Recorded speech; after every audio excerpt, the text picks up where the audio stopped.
Leadership Project Presentation by Daisy Vergara. I interviewed Karina Fonseca because she is a strong Christian and a business owner. She identifies herself as those things and also a leader, a manager, a role model, and an employee. The first thing we discussed was the impact of faith, and she did say that faith gives her hope when she's in the workplace. It helps her through a lot of things when she's having frustrations at work. She says that it really helps clear her mind and it keeps her grounded. It keeps her in tune with God and it redirects her focus to having a better attitude and good behavior. But most importantly, she mentioned that faith really helps her with having patience and having the serenity that she needs to change some of the things that she can't change. But like she always says, and the serenity prayer says, if you can't make a change, then you can just hope to make a difference. And that's what she always aims for.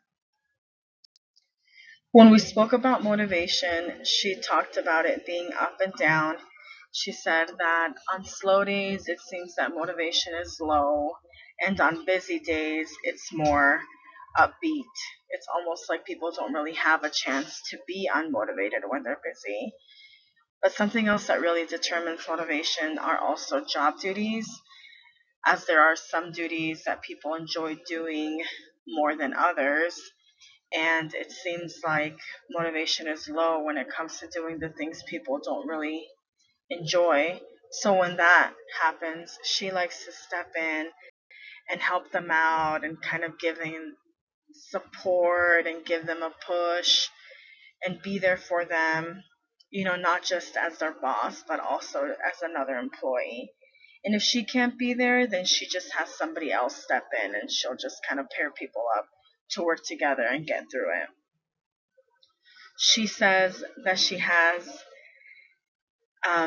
mixed emotions about how good of a motivator that she is. She says that she feels like she's not a good motivator when people resign or when she has to let people go, and basically it doesn't work out. But for the most part, she says she does feel that she's a good motivator, and she feels that because of the way people are when they're at work, when they're happy and when they're upbeat, and they express to her how helpful she is. When we talked about leadership, she mentioned that training is actually something that's really important in establishing a good pattern in the workplace, because through training you teach people how to perform and how to do things the right way, and it also develops consistency, and it's important for people to know how important consistency is, how important performance is, and the best way to express this is through communication. She says a good leader, a good mentor, and role model realizes how important communication is, and she tries to influence people to lead by example and to make each other feel like they have somebody to go to and they have someone they can go to for guidance and advice and somebody who can mentor them. Not just herself, but everyone else and each other. We talked about the leaders in her life that have brought her to think this way, and we talked about the God leaders and the bad leaders that she's had, and she mentioned that she's learned from both. With God leaders, she learned that communication and listening is really important, and to be clear when you communicate and when you're listening to someone, it really goes a long way. But through her bad leaders, she's learned that yelling is not helpful. It's not helpful. Talking down to people isn't good, and most of all, giving up on people is probably the worst thing you can do. It's important not to give up on someone, and don't stop teaching them. Keep trying. It's the only thing you can do to make people learn and help them. In Karina's experience, she says that being a leader has been both rewarding and difficult. because she's had rewarding and difficult experiences along the way. It has good moments, it has bad moments, but the best ones are the bad moments because she gets to teach others and make an impact in their lives and, be the one who helps them grow and accomplish the goals that they set for themselves. But on the other hand, it has been difficult, when you're working with someone who doesn't cooperate in the process and they don't really have, you know, that desire to learn, what they need to learn and do what they need to do. So, those are a few of the experiences she talked about when it comes to leadership. This is why she says some of her greatest lessons have been through both positive and negative moments. Everyone is different, and you're not always going to please everybody or make everybody happy. You have to do your best to work with so many different personalities because that's what you come across when you're working with people in the workplace. They're people that come together because of their job and not because of anything else. So you're not always going to be able to change the way that they think, but you can definitely help them in the way that they feel.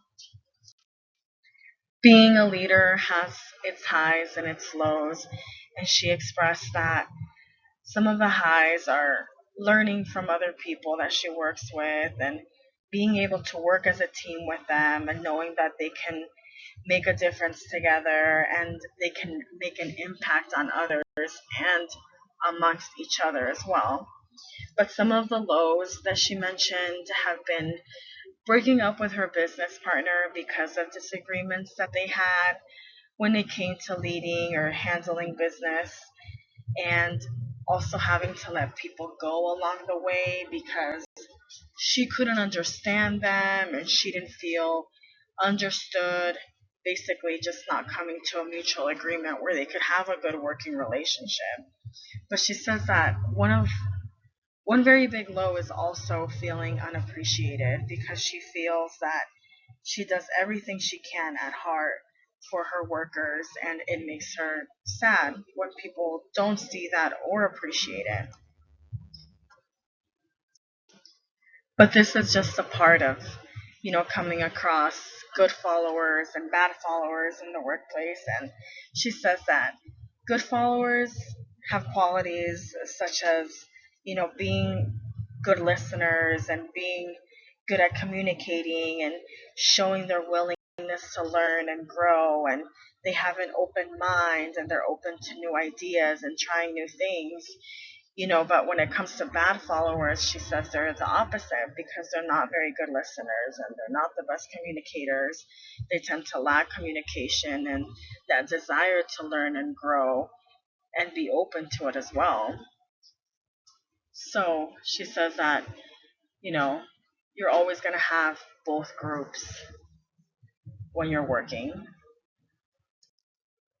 She just has to know that it's important to be able to handle both of the good followers and the bad followers in the workplace. So with the good followers, she's rewarded them by recognizing them for their contributions and accomplishments.